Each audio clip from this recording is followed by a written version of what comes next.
Hey there, brilliant people. So today's question is ego really that big of a problem?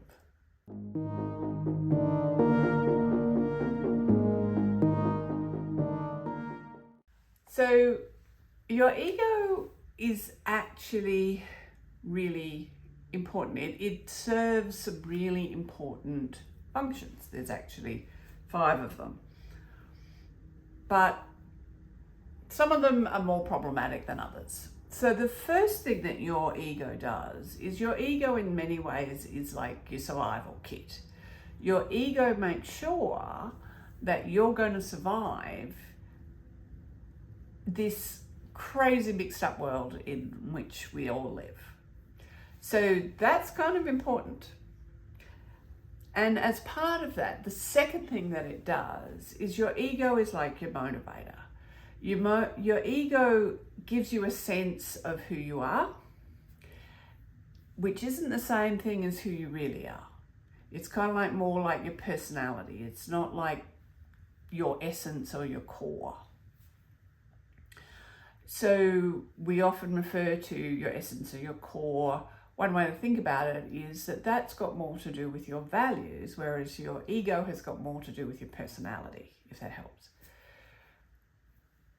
But it's actually when our ego is giving us motivation. It's motivation that we don't actually have to go looking for. If your ego is around you being intelligent or good looking or really popular, whatever it is, you don't need to be motivated to actually be that. You don't have to be motivated to, if it's around being intelligent, you don't have to be motivated to go and learn new stuff. You just do that sort of stuff. You don't, if your ego is around being popular, you don't have to be motivated to go and talk to people. You just do that kind of thing. So having that inbuilt motivation, that can be really, really great. Really helpful. So that's the second thing that your ego does for you. The third thing that your ego does for you that sort of actually flows on from the motivation is that it tends to foster some of your natural abilities, in the sense that, again, if your ego is around being intelligent, you'll have probably more capacity than some people who have a different kind of ego. There's a good chance you'll have more capacity to learn stuff. Learning will come easier for you because your ego supports that. It motivates you to do that. Whereas if your ego is around more, being popular, then you won't have to be you won't have to go and learn all those skills about how to connect with people, how to win friends and gain influence, all that kind of stuff. You'll just have some natural abilities in those areas.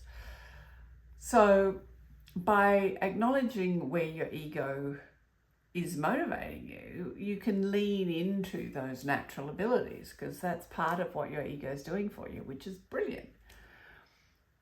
But the fourth thing that your ego does is kind of where the problems start to come in. Because when we have all these natural abilities,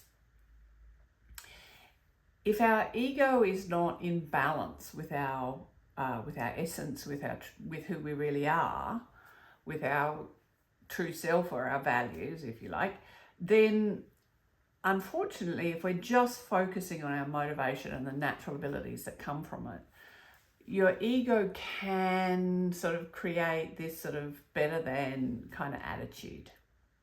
And that is where a lot of the problems with the ego comes in. So if we are having those better than sort of attitudes, when we are what we call in your ego, it actually means that you're letting your ego run the show rather than support the show that is you. Because your ego really, as I said, it's there to help you survive. But survival is not thrival. If you want to go from survival to thrival, You need to get your true self, your essence, to be running the show, and your ego to support that, to bring in these skills so that you can actually live centered in who you really are. And your ego can support that. But if the ego is acting all by itself, yeah, that's when we get people who are just, their personality is unbalanced, and that's when the ego can be a problem. And so the fifth thing about the ego, which leads on from that, is like, how do we then balance our ego? Well, the key to that is actually in our core values, which is a strong link to our essence.